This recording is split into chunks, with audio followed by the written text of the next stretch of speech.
Europe 1, il est 6h18, l'heure d'ouvrir le kiosque d'Europe 1 avec vous, Jean-Philippe Ballas. Et avec un chiffre symbolique et forcément très inquiétant. Le cap des 1000 morts a été franchi en Afrique de l'Ouest.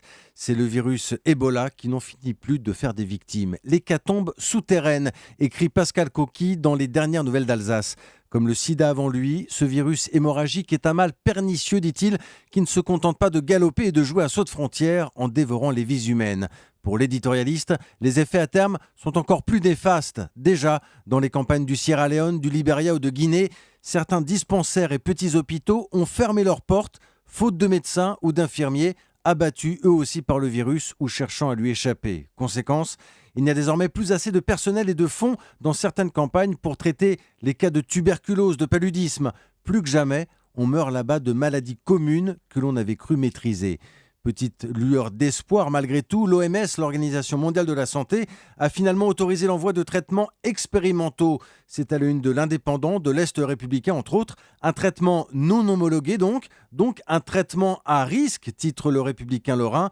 Jamais testé sur l'homme, il divise la communauté médicale, constate le Dauphiné, mais il reste la seule option aujourd'hui pour endiguer la propagation de la maladie.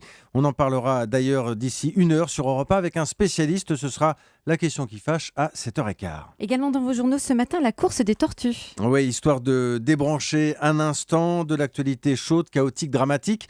Je vous propose donc de suivre l'odyssée de Germaine, Angélique, Solange et leurs copines quelque part dans l'océan Indien, Céline. C'est le Parisien aujourd'hui en France qui nous raconte cette expérience menée par les scientifiques de l'IFREMER, l'Institut de recherche pour l'exploitation de la mer.